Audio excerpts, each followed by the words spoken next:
think we're going to get started. Yes. April is here with us from Lutheran Community Services, and she is going to give us a more full picture of what the foster program looks like that we have supported through our giving tree. So that's kind of a wonderful thing for us to have a picture of the young adults that you're working with. So Yes. thank you for being here. Thank you so much. Thank you guys. Just so you know, I am still getting over RSV, and so I have this like really dry cough. I'm no longer contagious. I promise you. It's been 18 days. It's just lingering. So just so you know. But just a little bit about our program. So it actually began in the Vietnam era. I'm not sure if you guys already knew that, but it was that time where people really didn't know what to do with displaced children. And so we had started a program to actually help place them. So it's been quite the journey, because obviously we have a lot more programs than just the URM. We also have mental health, which we've helped a lot of the community, and just so grateful for that. Can you unpack URM for me? I don't know. Yeah, URM is Unaccompanied Refugee Minor. Okay. So it's a minor who is from a different country, who does not have an adult to care for them, who is fleeing their country, who is looking for resettlement or asylum. So there's actually 31 URM programs in the United States administered by LERS and USCCB. So these guys are an amazing nonprofit programs. They actually help us fund and help get our kids to safety. They also help with, of course, with their everyday living, with their stipends, with help placing them into foster homes or even group homes that we have here in Washington, which we only have 2 group homes in Washington. Think about that for a second. Just 2 group homes. It's kind of heartbreaking. Yeah. There's tons of kids that need more. We have an average of the United States resettles about 200 overseas children and 180 Central American children any given year. It's a lot of kids. Right now we have 31 in our program. We got 3 this year, which is really amazing, and all 3 came from Afghanistan. Our first youth arrived in Spokane over 2 years ago. Can you believe that? It's only been 2 years. Kind of crazy. So, Pastor Morgan jumped the gun a little bit here, but the URM program is our Unaccompanied Refugee Minor program. So again, it is an adult it is a child who has no adult that could legally care for them. So our kids are between 14 to 21 years old. So by 18, they're actually aging out already. They actually have the option to be able to no longer be a part of our program, but a good 98% of our kids stay in until they're 21. And we encourage them to do so because they still get benefits from us. So we look at 3 options once a child starts applying for resettlement. So first, repatriation. Does anybody know what that means? But does it mean going back to their homeland? Correct. Yep, he's going back to their homeland. So we try and help them find somebody from their place of origin who could care for them. An adult, obviously, uncle, aunt, cousin, anybody, because it makes the most sense, right?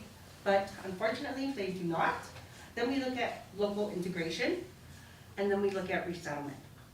So that is like our last option, because we want them to stay where they are so they could stay within their culture, stay with their people. But obviously there's some places like Afghanistan right now, or Ukraine, which we don't have any kids from Ukraine, that are looking to flee the country. So I just want to give you an overview of who are all the people who help us. It sounds like you're familiar with all of these beautiful places who actually help us, and where we get our references, our inquiries is what we call them. So basically when a child starts to apply for the program, they have to go through a whole different company. So they will have to start with the Washington State Department of Social Services, and then DCYF, or ESA, and then they could go to DLR, which is Division of Licensed Resources, to ORIA, and then to LCS. Okay, so what they do is they basically send us an inquiry. They send a whole bunch of programs, not just us, but a whole bunch of programs that offer unaccompanied minors resettlements. And they give us their profile, everything this child has been through. And then we ask ourselves, can we provide them everything that we really can? And if we cannot, then it goes on to the next program. Any questions about this? Can you tell us how they get to that point of applying? I know they're usually in refugee camps, and they're there for many years, 10 years, some Yeah. very many years.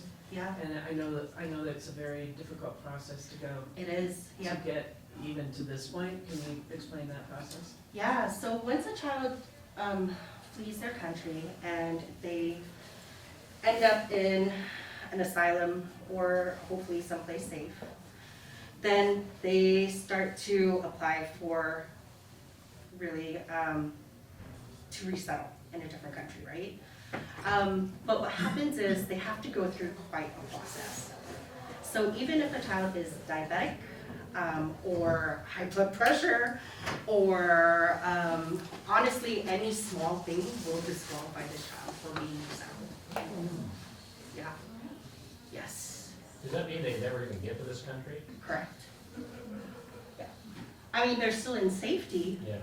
but the problem is, I mean, they're in an orphanage. And it's an orphanage that doesn't provide education, or benefits, or activities, or to be able to be an adult or to be a child. And unfortunately, they're stuck there until they age out. And those are here in the States, is that correct? No, No, that they would are be- not here yet. This is just after they apply. They have to go through a series of all of the requirements. And of course, it's gonna be like physical checkup, your mental health, and if there's one small thing that, that happens, then we disqualify them.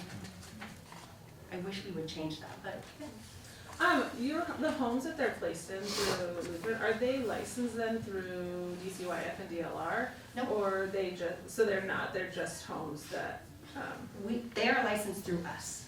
okay, so they don't go through like DLR licensing, though, like Correct. foster parents would? Yeah. Okay. I mean, they go through the same process, Yeah, and everything that we look for, so it is very extensive. It takes about 190 days to actually be a licensed foster parent. But that's not your only option, just so everybody knows. There is also room for rent. So if you have a free room that you're willing to rent to one of our kids, you are not monitoring this child, you are not having to babysit them. This kid is paying rent, they're paying bills. You are basically helping them figure it out and being able to become an adult. Because obviously these kids do not have any credit. So you are helping them building that establishment. So you get to decide how much that rent is. It could be as low as $200. Some are actually, we encourage you to charge $600 because we gotta be realistic, right? And so the homes though that have actual placement though follow the same licensing requirements that Correct. through the state that the foster parent would, like through like a child placement agency, it's probably the same Yes. qualifications? Okay. yeah, we follow all the same rules. It's just that because they're licensed under us, you know, this is a child from a different country. So we have to do things a little differently. We have to be adaptable to them. And what DCYF or the state will require may not necessarily be the right thing for our child. That's what I was wondering, because I was thinking about the homes having to follow all the WACs and stuff and how that may not be appropriate for these children. That's why I was curious Yeah. about that. Yep. So do they still have to follow all the RCWs and WACs under licensing? Yeah. They do still? Okay. Yeah, but thankfully, the one thing that they did remove is that you will no longer need to have a travel ordinance. So if our kid goes outside of state, you actually need to have a travel ordinance with you to have to be able to travel with them. But you no longer require that, so that's nice, because they like to go to Idaho. Okay.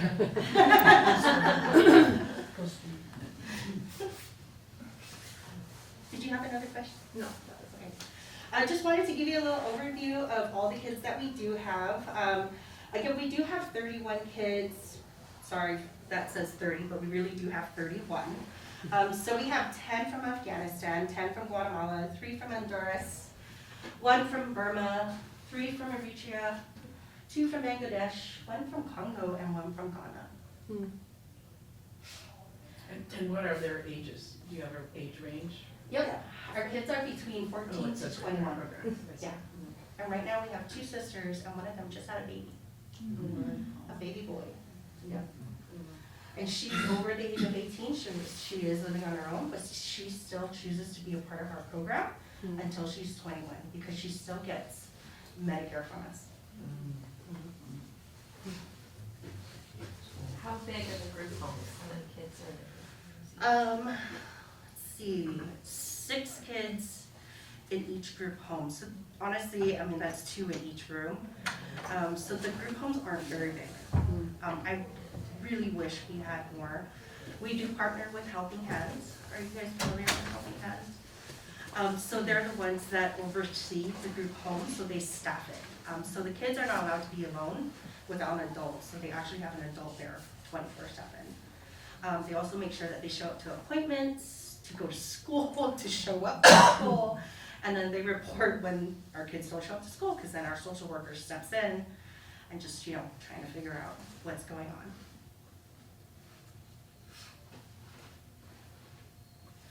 I'm gonna skip that video due to time, but the licensing process, again, it's about 120 days. All adults in the household need to pass a background. You have to be financially stable, so you cannot depend on the money.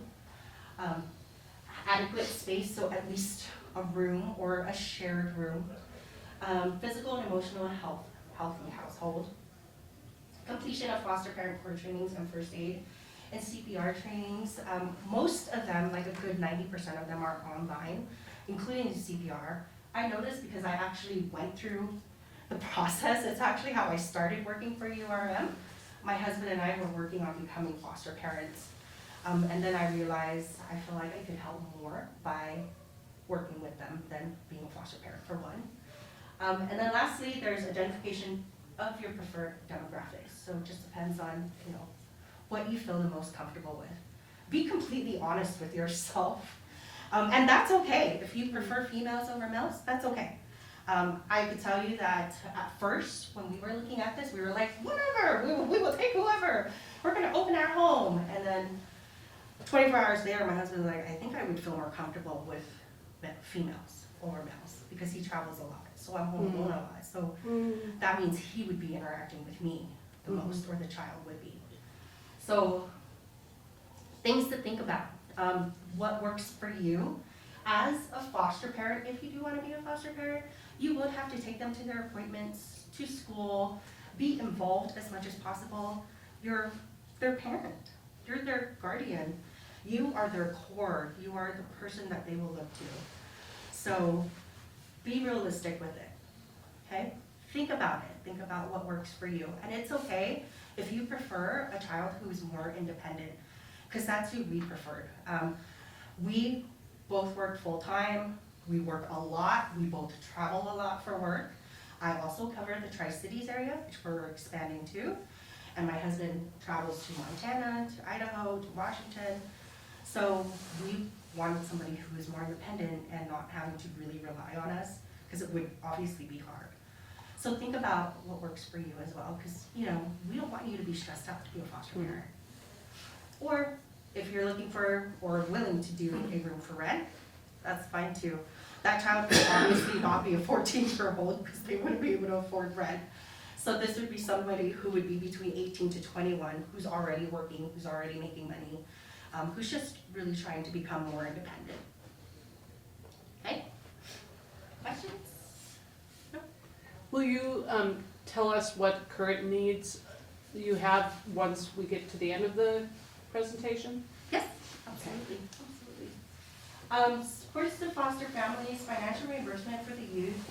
So once they do show up, they get about $400 to $450 to buy clothing, shoes, anything that they will need.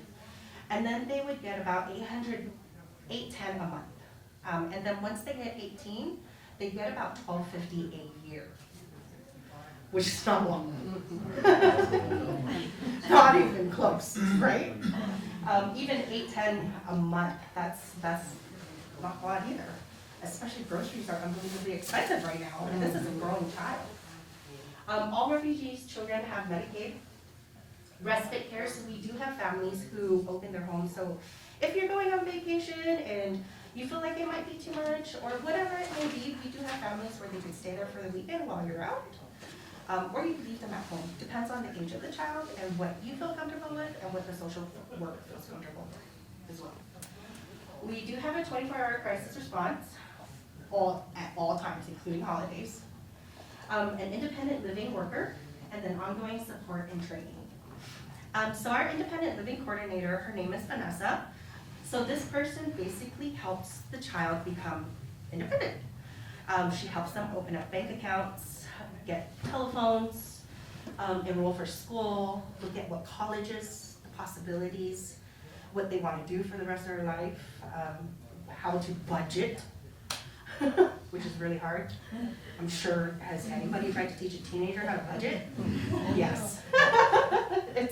It just goes out one air. That's it. It doesn't stick. And then I'm just gonna skip that, but that's pretty much it. The needs that we need are our homes. We need foster parents. We need people who are willing to offer a room for rent, if you're willing to. We have a lot of kids that are turning 18 who are looking to just, rent a room. And honestly, it's up to you how much you want to charge. But we do ask that you do not depend on this money to be able to be stable. Do you have enough translators to deal with all these different languages, or? So we use the translator services, yes. Although it's really hard because the kids, they just kind of have a hard time using a translator just because they feel like, there's been enough trauma in their life. And to share that with one more person who is a complete stranger on the phone, it's just a little hard for them. So one of the requirements for our kids is they do have to learn English. So all of them do go through that. Now, whether or not they actually process it and do it, yeah, it's been difficult. I'm not gonna lie. It happens. But again, remember, these are teenagers. It's like every other teenager. It's like pulling teeth with these kids. But it is a requirement. They do have to learn English. They also have to work so they could earn money. Obviously not a 14-year-old. But So if reparation is a option, has nobody tried to find their family before they even came over? oh no, they have tried. People will try to find their families so they could stay there. But the problem is when your country is in chaos and the family is trying to stay together, but somehow they were separated. Somehow. Well, and I mean, let's think about Afghanistan for a second. A lot of our kids have finally found their families, but they're already here. And it's terrible because now they're contacting each other through WhatsApp. And it's been really frustrating because they somehow got separated from their family. And now they're here living a life and trying to move forward and going to high school and working while their family is still in a country that is at war. So they are so mad at us right now because they feel like there's something that we could do, but there's literally nothing that we could do. The family's gonna have to work at it just like they did. But that's so hard to understand when you're 14, or even at 16, or even at 18, to be honest with you, because we have a lot of those. But yeah, it's been tough, and we do try and connect them with their families, and once we do, then of course we encourage them to, even the foster parents do. I know that we do have foster parents that talk to the families through WhatsApp, so they could all stay connected, and so they could learn more about their culture and what their favorite food could be, or how to cook it, because it's kind of complicated. I've tried. Has anybody even tried to make tamales? That's really hard. It's hard. Yeah, it's really, really hard. Yeah. I did step 1 and I was done. So can you talk about the language barrier then that people will find whether they're providing a room for rent or fostering? Absolutely. So most of our kids, I would say honestly, there's one kid that's having a really hard time speaking English. And it's really because he's just really having a hard time being here. So he's not trying at all. But all of our other kids have done a really great job at learning English because, quite frankly, they know that this is the only way to succeed here, is to learn that. And all of them want to learn it because they want to work, and so they can send money back to their family. So, Well, and wouldn't they be, if they're at school, they're gonna be in ESL classes, correct? And be getting that at school? we would hope so, but there's only one school that's providing that. Yeah, okay. Wow. Yep. Is that Justin Clark? Which high school? Central. Oh, Central. Yeah. That makes sense. They've been the only one that's been accommodating.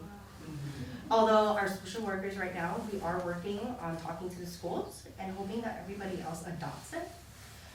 Just because we have kids in other schools. We have a kid in Ferris. But I think he's actually doing a really good job. He's loving school. He doesn't want to leave high school. Oh. Yeah. And thankfully, we did find a home for him in South Hill, so he no longer has to ride a bus from north to Ferris, because he didn't want to transfer schools. He just absolutely loves it there. Yeah. So like the 14-year-old had to apply to come, and you say he's not wanting to learn English now, so was he kind of forced through to apply, or what was his thought process? And I think his thought process is that he just needed to get out because he was scared. And he needed to find safety. And people see the United States as safety. And he's a child. And he's scared. And he doesn't have family. And his social worker and him are really working hard at it, at learning English. But you know, it's tough. Can you imagine being so young and fleeing your country and you literally have nobody with you? I get scared traveling alone. I don't even like taking the bus by myself. So imagine even being a 14-year-old having to flee your country and have to go through all of these other places. We've had one child travel through 8 countries to get here. 8. A child. Yeah. So when you have a child that young, that's in one of these foreign countries, and in that situation, who's putting together the application for them? How are they going about actually getting to the point of submitting an application to come to this country? We do have programs like World Relief that's all over the place that help these kids be able to put in the application. And then from World Relief, they go to USCCB or to LURS. So then we figure out, okay, where's the best placement? Sometimes they end up all the way in New York, or in Arizona, or in Texas, or here in Washington. And how is it determined where they're gonna come to in the United States? Is it just a matter of having an agency with a slot available, and they No. can sign that, or do they get some choice about where they come to? They have a choice. We have slots available, but we also need to be realistic of what we can offer the child. So if there are certain things, and I don't know the specifics on this because I don't read the profile, thankfully, because that would just be way too heartbreaking. I'd be like, yes to everybody. But our supervisor, Julie, she's the one that reads these profiles daily, because we get inquiries every day. There's obviously tons and tons, thousands of kids that need resettlement. But if she decides, okay, she obviously partners with our director and they talk about this child and the possibilities and what we really could provide. Can we provide everything that this child is looking for? And if we can't, we feel like there's an ounce of we can't, then we won't. Then it'll pass on to the next program. Doesn't necessarily mean they're just rejected. They get to pass on to the next program because we're not the only program out there. Because LURS also does resettlement, and LURS is actually based out of New York. So there are tons of other options. We just want to make sure that it's a good fit, right? Because we don't just want to take anybody, because this is a baby, this is a child that we want to make sure that we're providing everything for. So they're coming from refugee camps, and do you have an idea how long they have been in a refugee camp? In their profile, well, no, yeah. We have kids that have been there for 8 to 10 years. They could be there that long. Yeah. Or And so, even- and so the process for them to get here Is long, is long. yeah, 4 to 5 years. Yeah. And is there any court oversight once they're here, or is, Yes, okay, that's what I was wondering about yep, that. each child gets a lawyer. Yep, and then we start working on them becoming a citizen, or if they need anything else, so like getting their family here, then the lawyer will have to deal with that, if there's anything that they could do. Do they like have like review hearings where the court oversees their case, or is it just, they just have an attorney that helps them when they need things? They have an attorney that helps them see things, but again, it has to be while they're in our program. So they could stay in our program till they're 21. But by the time they're 18, they have the option to opt out. So, but again, 98% of them stay in because, I mean, they still get stipend from us, they get Medicare from us, they get their social worker. I mean, they basically still get everything. So it'd be smart for them to stay in until they're at least 21. Can they That would stay in encourage- high school, like till they're 21, 22, like? Yes, that's kind of heartbreaking too about high Yeah. school, because when they're fleeing their country, it's not like they're like ready to go, right? They're literally running out of this place, so they don't have anything with them. So there's no records of where they're at in school. So we could have an 18-year-old, which is actually happening right now, who unfortunately came here with no documents. So now he has to start at freshman at 18. Yeah. So I have a chicken and egg question. Do you look for families to foster, and you're doing a profile on foster families and families that are making their homes available for rent? Do you do that before you bring these candidates into the program, or are they already here and you're looking for homes? They are already here and they're looking for homes. We did actually have one kid who just recently showed up from Afghanistan, who went directly into a foster home. And it's, obviously, this is gonna like, you know, what works for you.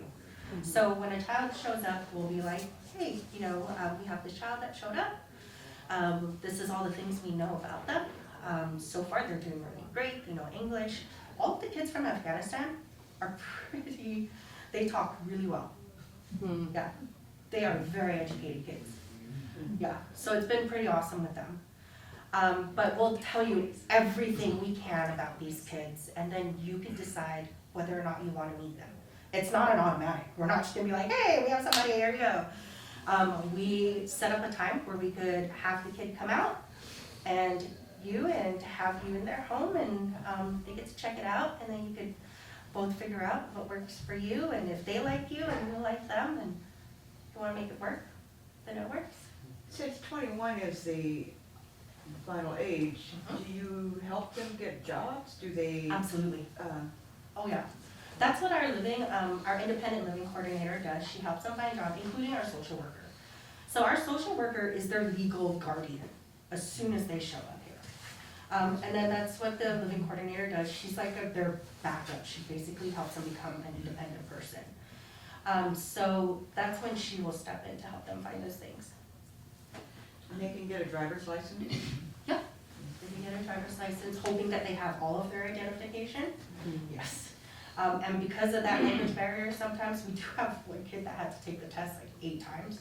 And I think the DMV felt so bad for them, I think they made them take the last test for free. They were just like, just take a break. Yeah. So, what is the youngest age? I noticed one of your slides it looked like babies. And- Oh, that was from the Vietnam era. Okay, the Vietnam. Yeah. Okay. But our kids are now- between 14 to 21. Okay, 14 is We the can take as long, youngest. as young as 14. Do most kids who start at 14 then live with the same family Yeah. that whole through, and then at 18, do they, if they like move on to that next phase of 18 to 21, do those family, like, can they continue through high school staying with those families? Yeah. It's your choice. Like you get kicked out on your 18th birthday. No, it's your choice. It's like having a child in your home. It's your choice if you want them out, or if they want to move out. I'll tell you this, they would want to move out. They want to move out as soon as possible. But they have done a really, really great job at staying connected with their families, and they try and stay with their foster home as long as possible, because keep in mind, like, you're their home now. So they wouldn't know anything else besides their social worker, their independent living coordinator, or any one of us that works for the URM program. So Could you adopt them? And No. Never, oh, No. never. you cannot, these kids are not adoptable. Oh. Because they're an adult. And so, I know, this is what makes our program a little different. And because 90% of the time, they somehow, some way find their family again, if their family is still alive. Yeah. So that is not an option. So they have a legal guardian that's the social worker? Correct. Okay. But if you're their foster parent, then you are the one that takes them to appointments, makes the appointment, takes them to get their DMV, their license, their ID, things like that. Obviously, if you cannot, social worker steps in, or Vanessa steps in, who's the independent living coordinator, or if they're too busy, I even step in to help with that situation. And you said each one has a lawyer, does that Yes. lawyer do that at no charge, or do they charge you, the program? They charge from them. They do charge you. Yeah. Does the age skew in any direction right now? Do you have older kids mostly, or younger? We have older kids right now. Yeah. We have about 3 that's turning 18 in the next year. And then honestly, we'd have no 14-year-olds. Right now, I believe we have between 17 and 18. Or 17. So for the ones that turn 18 next year.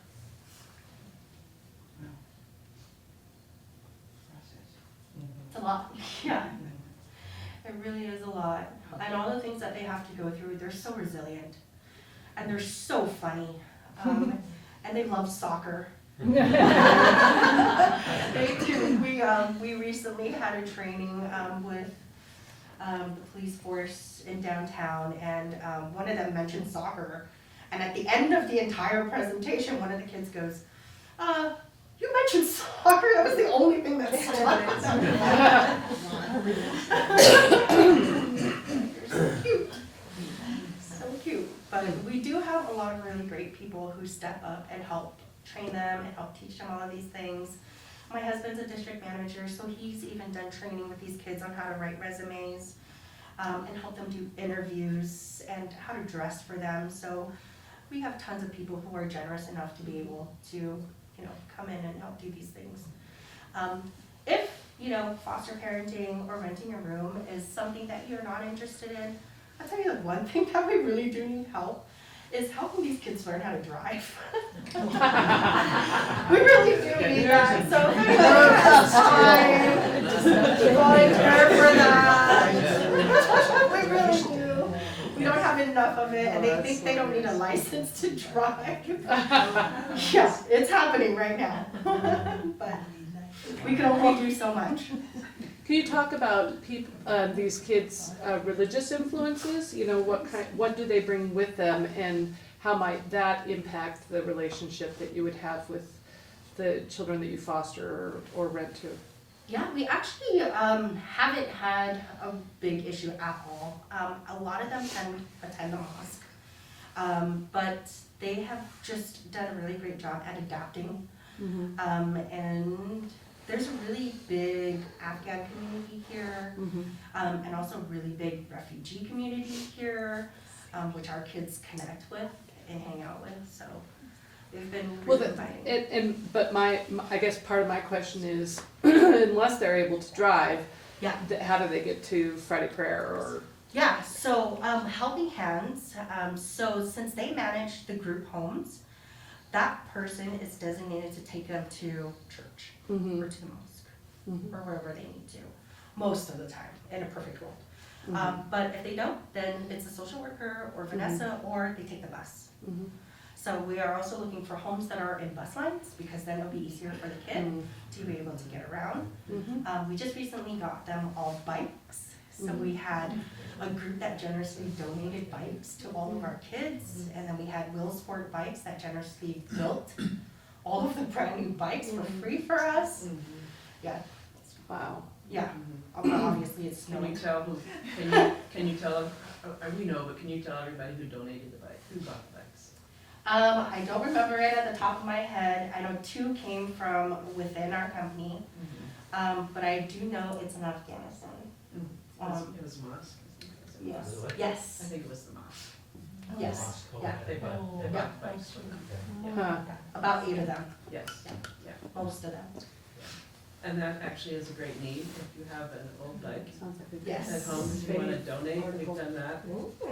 That's a huge need, is transportation, and a bicycle is a great, And even if all of our kids have bikes, we do, there's also a WISE program that Lutheran Community Services offers, which helps families. So a lot of those families are in need. So if our kids are good, then we start pushing whatever we have left over to that program as well. Do you ever feed stories to people like Faith and Values? There's a Faith and Values column that, I mean, we have a member who has written for that column in the Spokesman Review, and it just occurs to me that these feel-good stories like that could also help people appreciate the generosity of the mosque in town, and Yeah. would I've be never a heard great that, idea. but I'm now gonna listen. Thank you for telling me that. Mm-hmm. These, a funny story, we had 2 kids riding their bikes home, and apparently this was in North Spokane, there was a turkey that got hit by a car, and it was in the middle of the road, and everybody's just driving all around this turkey. But you know, these kids don't know any better, so they get off their bikes and they stop traffic. No joke, they stop traffic, and they go and get this turkey.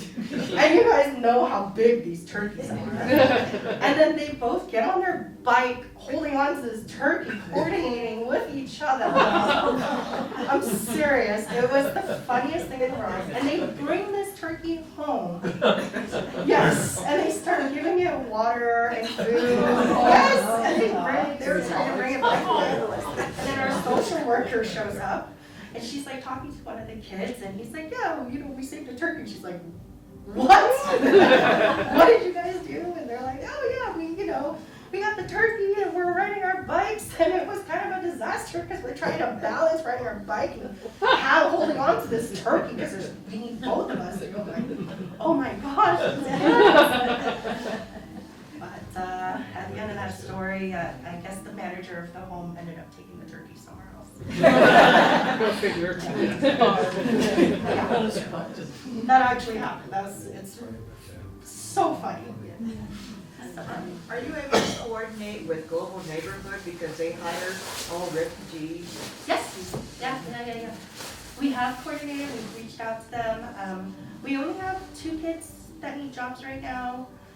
But I think that they're being a little picky. That's why they're not working, because there are opportunities for them. My husband has opened up his stores to them. There are restaurants all over town that hire our kids as well. And I think that they're just,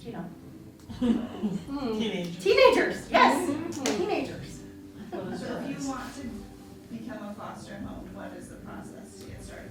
Go online? So if you do want to move forward, then you could email me. And then we sit down, we could have coffee in your home, or you could come to the office. So I could get to learn more about you. And tell you a little bit more about the program, and possibly meet all the other people who are involved, like our social worker, our licensor.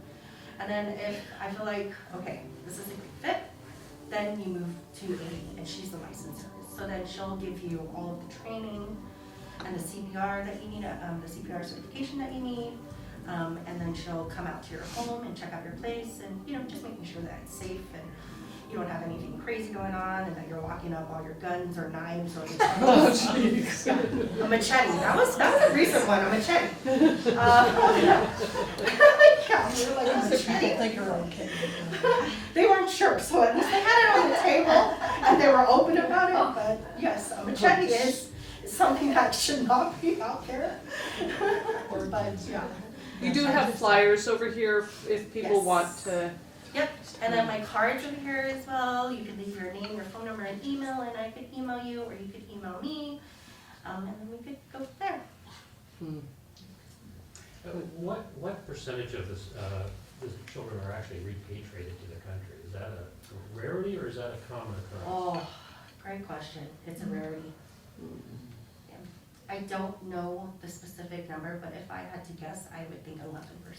So, Yeah, it's not 11% repeat you. And in the case of kids that are from places like Afghanistan, the danger of re-entering, It's unlikely, yeah. I mean, these are kids that have grown up only knowing a different kind of government, Yep, Why would you want to go back? yeah.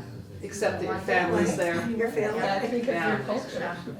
And that's the hardest part too, you know, because we do have quite a few kids from Afghanistan and who've reconnected with their families, and just knowing that you're here in safety and you're going to school and you're not worried about your home being bombed or having to leave, and but knowing that your family is still in danger, it's really hard for them.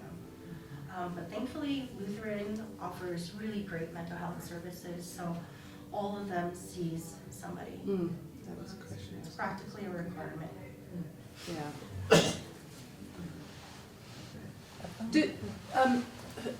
For instance, in the case of kids that have come from Afghanistan, is there any partnership with the mosque for some kind of, support groups or activities that would support them in their faith and their Yeah, they culture? do offer, but our kids, when they come here, they kind of want to figure it out and do their own thing.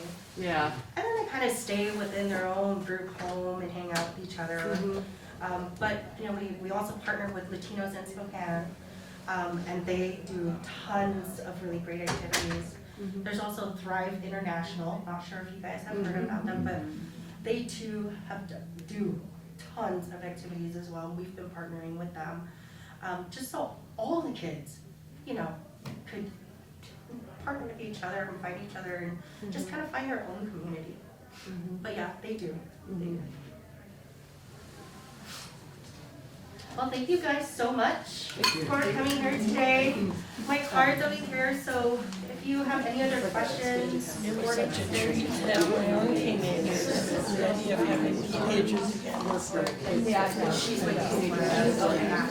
but I had partners. So yeah, her and I have talked about things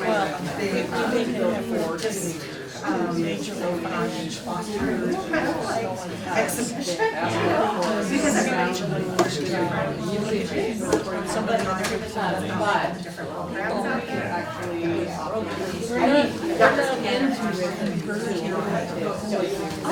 And I